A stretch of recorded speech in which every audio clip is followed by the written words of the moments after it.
Сәлем достар, сіздермен бірге Vibe of Voyage. Және бүгін біз Жапонияның Hyakuen шопына барамыз. Ол дегеніміз...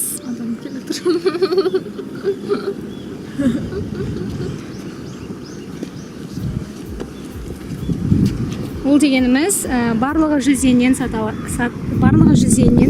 дүкен. Ол дүкен Daiso деп аталады, және ол көп мемлекеттерде бар, иә? Иә. Бүкіл Тонан Азияда бар. Юго-Восточный Азия. Оңтүстік қиыр Азияның бүкілінде Daiso деген магазин. Иә. Біздің Қазақстанда да ондай дүкендер бар, бірақ енді біздің өзіміздің все по 50 деген сияқтыларды мына дүкенмен салыстыруға мүлдем келмейді, өйткені бұл жақтың ассортименті оны айтып жеткізе алмаймыз, оны тек көру керек. Қазір соны көрсетеміз, мүмкіндік болса. Кеттік. Негізі осы Daisoда, Hyakuen шопта бүкіл өмірге деген керекті заттардың бар, үйге керекті заттардың барлығы бар, және барлықтары өте сапалы, бәрін 100 йенге сатып аласың, және де сөзбен айтып жеткізуге болмайды, қандай тамаша магазин екенін. Сонымен қоса, мысалы, бізде деген ондай заттар болса да, мысалы 100 теңгеге сататын, 50 теңгеге сататын заттар болса, олардың сапасы өте төмен, ал бұлардың сапасы өте жақсы болып табылады. Мысалы, түрлері де өте сүйкімді. Қарап тұрғандай. Бұл әдемі неше түрлі кішкентай заттарды салатын қорапшалар, олардың түрлері өте көп. Мысалы, мына жерлерге неше түрлі қағаздарында, білмеймін, әртүрлі, мысалы, украшение дейді, әшекейлерінде, бұйымдарында, косметиканы болсын, әртүрлі заттарды салуға болады.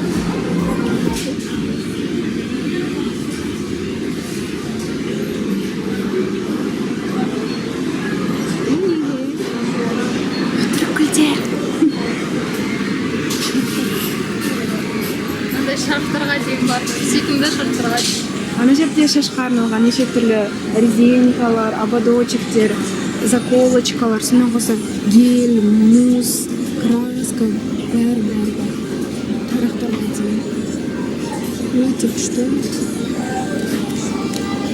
Түрлері де сүйкімді. Қайшыға дейін, шаш қиятын адамдарға дейін. Бұл жерде шаштың ағын бояйтын шаш краскаларына дейін. Бұл шаштың ағын бояйтын краска.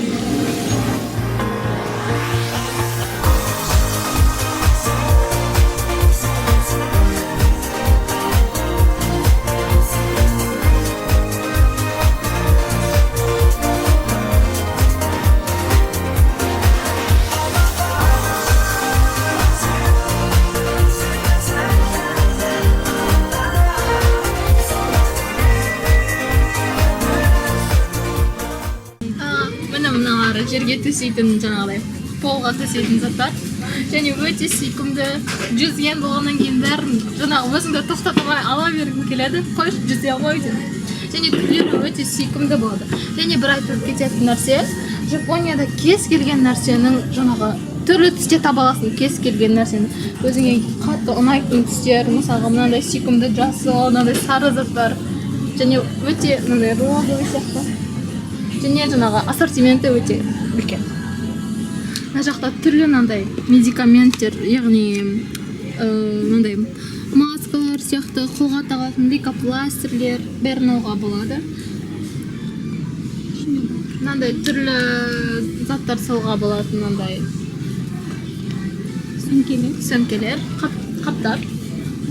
Сүйкімді, яғни жапондар өте қыдырғанды жақсы көреді, және қыдырған кезде, осылай багажын жинаған кезде осындай күшті қаптарға сап қояды. Сүйкімді түрлері және ыңғайлы. Мыналар жаңағы түрлі кекс, пирожный сияқты пісіруге арналған заттар.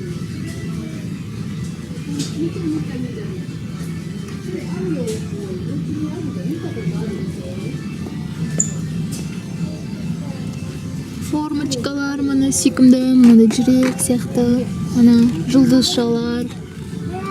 Бәрі өте сүйкімді. Қоқыс шелектері, сүйкімді түрлері. 150 йен екен бұлар. Бұл жақта барлық зат 100 йеннен емес, 200 йенде, 600 йеннен де бар. Сапасына қарай, көлеміне қарай.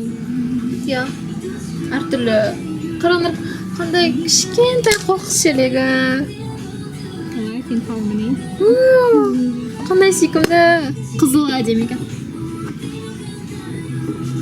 Сөп сүйкімді ғой бәрі.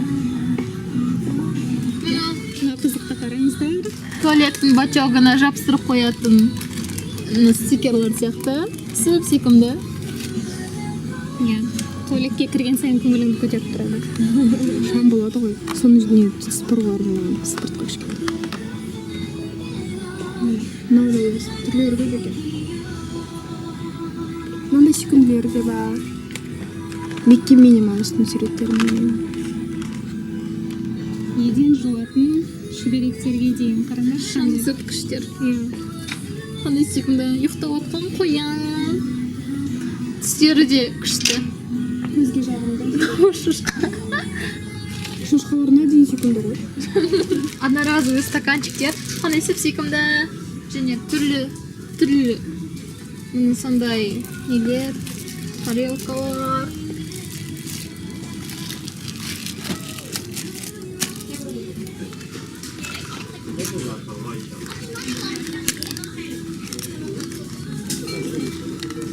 Міне формочкалар, сөп секілді.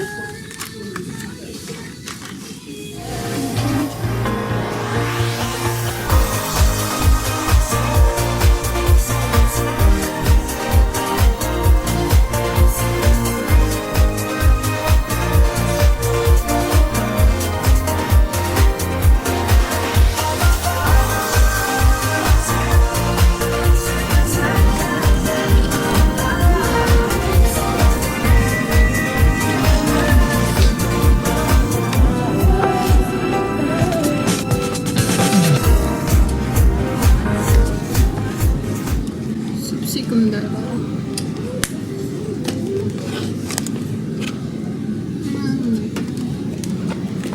Секунда гүлдермен. Қоян. Секунда. Секунда.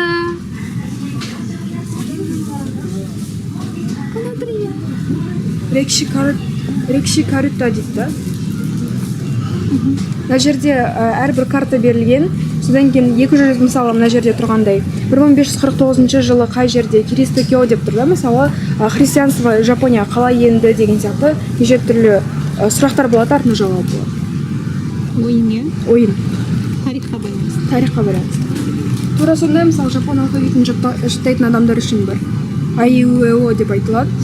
Мына жерде осы сүйреті тұрады да, мысалы су әріпі, мысалы арбуз суйка болады да жапонша. Соның артында соған байланысты мақал-мәтелдер жазылады. Ана кішкентай балаларға жаттауға оңай болу үшін. Мынандай шаштар бар. Киіп көрсейші? Жоқ, мынаны киіп көремін қазір. Мынасы қызыл сияқты. Андай әртістер. Тазбас. Мына бұрыш қалай аталады? Бұл бұрыш еріккеннің ермегі деп аталады. Еріккеннің ермегі деп Мысалы, мындай сияқты ашылайтын деп билейтін. Мүмкін болады.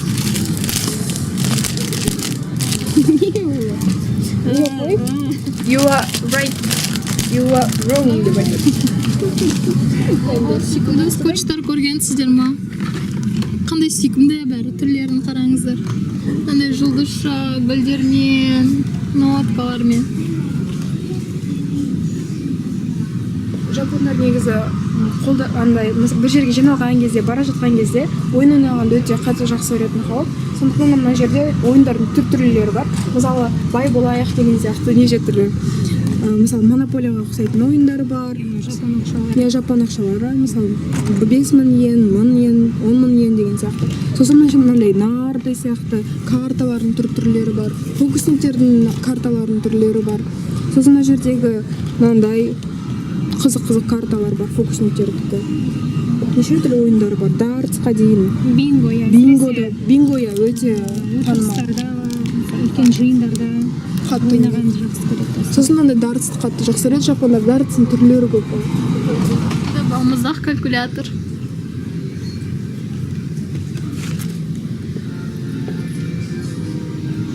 Күшті кітаптарды да 100 йенге алуға болады. Мысалы, ұзақ өмір сүрудің 58 сыры деген кітап. Күшті кітап сияқты, өздеріңіз білесіздер, жапондар әлемдегі ең ұзақ өмір сүретін халық болып табылады. Сонымен қоса ең кітап көп оқитын халық. Мына канджи пазл дейді. Канджилардан пазл құрау.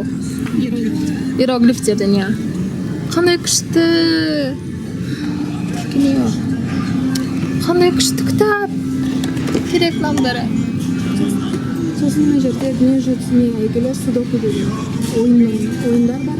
Ол мидың жұмыс істеуіне өте жақсы әсер етеді екен.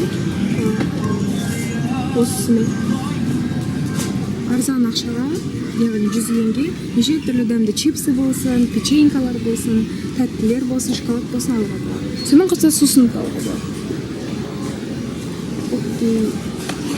Күшті вообще қараңдаршы. Аха. Мынандай. Көмек сияқты. Дәмді сияқты. Қазақстандағы нәрселерге ұқсап кетті ғой. Сонымен достар, біз жаңағы барлық 100 йеннен сатылатын дүкенің үшін Аралап біттік. сатушы апайлардан тығылып, қорқып, сүріп шықтық тез-тез. Бір айта кететін жайт, ол дүкендегі барлық заттар Жапониядан шықпайды. Дайсо ешқай жерден ештеңе алып келмейді, оның Дайсоның үлкен фабрикалары бар, бірақ Жапонияда емес. Оған бірнеше өзінің себептері бар. Біріншіден, Жапония кішкентай фабрика салатын жер жоқ. Бүкіл жердің барлықтары белгілі бір қалалармен немесе басқа бір заттармен қолданатындықтан, оларда басқа Тай сияқты, мысалы Вьетнам сияқты арзан мемлекеттерде осындай фабрикалар көп. Екіншісі, ол экология, фабрика экологияға жаман әсер етеді, сондықтан да Жапонияның жерінде фабриканың болмағаны жөн дұрыс. Сосын үшіншісі, ол Жапонияда рабочая сила дейді ғой, мысалы еңбек күші қымбат. Ал мысалы Тай сияқты мемлекеттерде еңбек күші арзан болғандықтан, олар көбінесе сондай осы Азияның оңтүстік шығыс Азиядағы, Шығыс Азиядағы мемлекеттерге фабрикаларын салады, өзінің сол себептері бар. Тайвань, Вьетнам, Индонезия сияқты мемлекеттер. Бірақ және таза Жапониядан шығатын Дайсон продукттері бар. Ол да бар. Ыдыс аяқтар сияқты.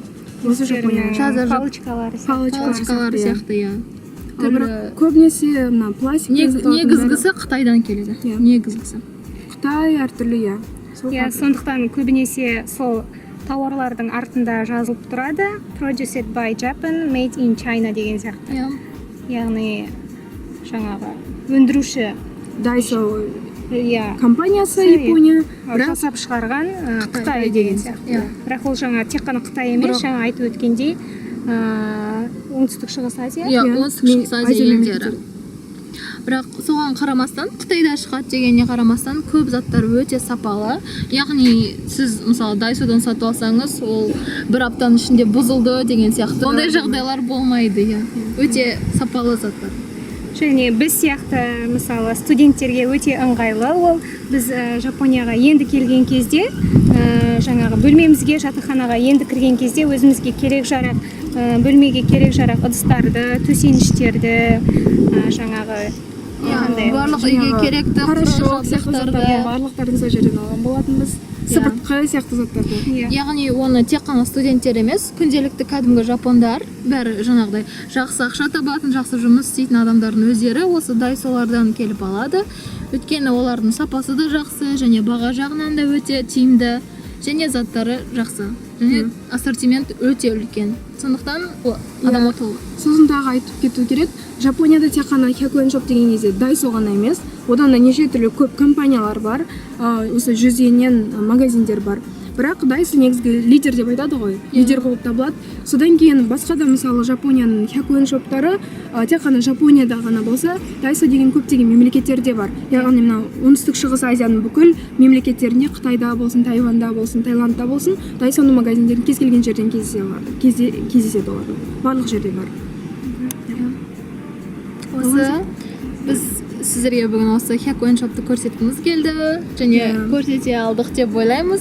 Сіздерге ұнаса, астында комменттерге жазыңыздар, не ұнады деген сияқты. Сосын тағы, мысалы бізде осындай Дайсо сияқты үлкен магазиндер, дүкендер болса қалай қарайтын едіңіздер, біздің халықтың жағдайы қалай өзгереді деп ойлайсыздар, сонда жаза кетсеңіздер, біз қуанатын едік. Біздің арнаға әлі жазылмаған болсаңыздар, жазылыңыздар. Әлі де сіздер үшін көптеген қызықты ақпараттар ұсынуға тырысамыз. Видео ұнаса лайк қойыңыздар. Бізбен бірге болыңыздар. Келесі видеоларда көріскенше.